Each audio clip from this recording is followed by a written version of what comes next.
Hey, Motor Warriors. It's in the upper 50s today, and I forgot it was going to be a high chance of rain today, so I don't have my rain gear in my saddlebags. So if it rains, I'm going to be pretty wet and pretty cold.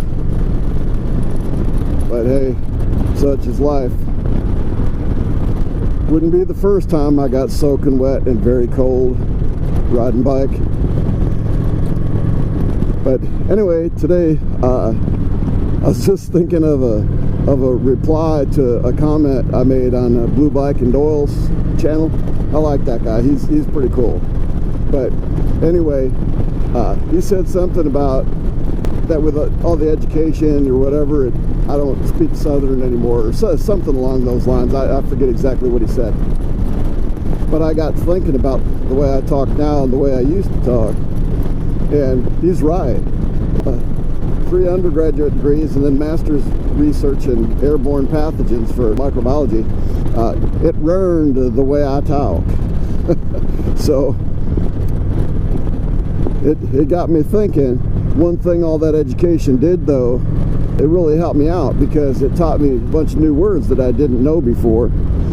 And on a positive note about all that too, is that I know more words now than a Harley does, because the Harley, Harleys can only say one word: potato. Now, if you don't understand, a Harley sounds like this: potato, potato, potato, potato, potato, potato, potato, potato, potato, and it says potato over and over and over. Now, what some people do is they put loud pipes on there, sometimes annoyingly loud pipes, so it sounds more like potato, potato, potato, potato. And hey, I guess they're on the right track, because if you can only say one word instead of going potato, potato, potato, you might as well sound like a badass and go potato, potato, potato, like you mean it. So hey, I know more words than a Harley, so hey, good for me, right? It cost me how many tens of thousands of dollars to be able to learn more words than a Harley. But anyway, I'm working on putting together a video with what little bits and pieces that we were able to take on a run that we did last August, and we just got word back from the Iron Butt Association that our ride was approved and whatever.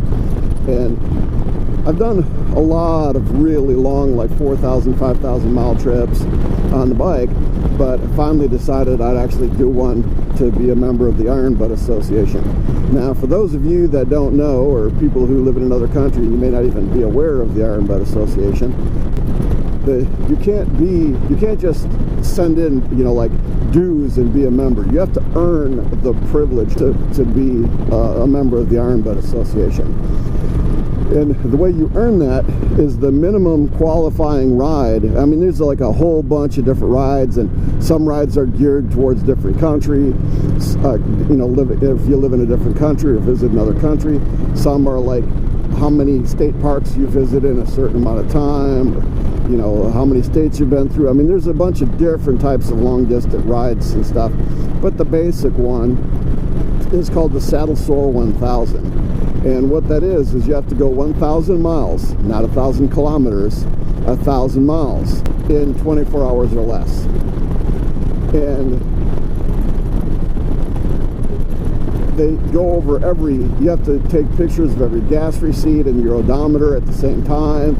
If you stop somewhere for lunch and you stop for more than, I think it's like a half an hour, you have to show receipts for every stop and why you stopped and all that.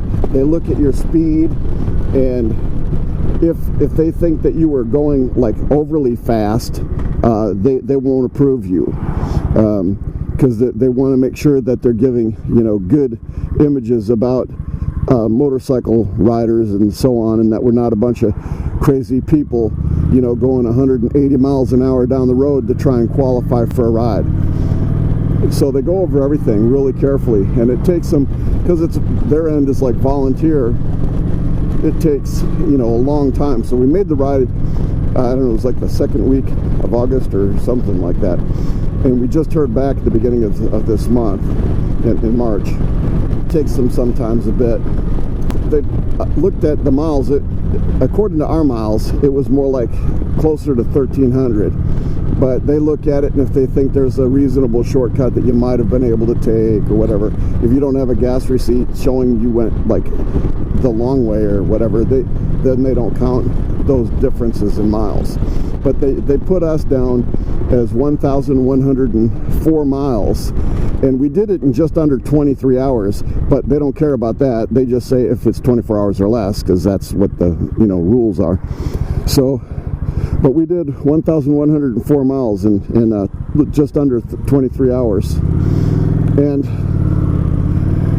I'm working on a video of that. But at the time, I only had one battery for my refurbished GoPro, and it wasn't a very good battery, and it didn't last very long, so I didn't get a whole lot of shots. And then we have an Ion camera that we were given before I got the GoPro, and my wife was supposed to hold that on the end of a big joystick or whatever, you know, selfie stick or whatever those things are called, and she was kind of intimidated, worrying about dropping it going down the road. And instead of dropping it going down the road, she was pulling it out of the bubble wrap bag I had it in, and she was, you know, didn't have her hand under it, and it slid out faster than she expected and landed right on the lens, and push. So it ended up, there's a lot of images that would have been nice, but they ended up not turning out very well, because there's like a big blur spot right in the side of the lens or whatever. But I'm working on that one, so this will be the video until I can get that one put together. It's kind of a pain in the butt working on different parts, because some of it we didn't record where it was from, so yeah, it takes some time. I'm trying to give you the highlights and keep it as short as possible. The thought is to put it into two sections, but I might just throw it in one, and if you watch it, you watch it. If you don't, you don't. Whatever. I'll try and put in a picture of what the patches and the pin that you get when you remember what they look like, you know, give you an idea of what comes with it, that kind of thing. But anyway, always remember to be able to speak more words than a Harley, because nobody wants you to just walk up and go, potato! And somebody says, how are you doing? And you go, potato! And they're like, how's your kids? Potato! So always remember, live your life so that you can speak more words than a Harley. Thanks for watching, Moto Warriors. Bye for now.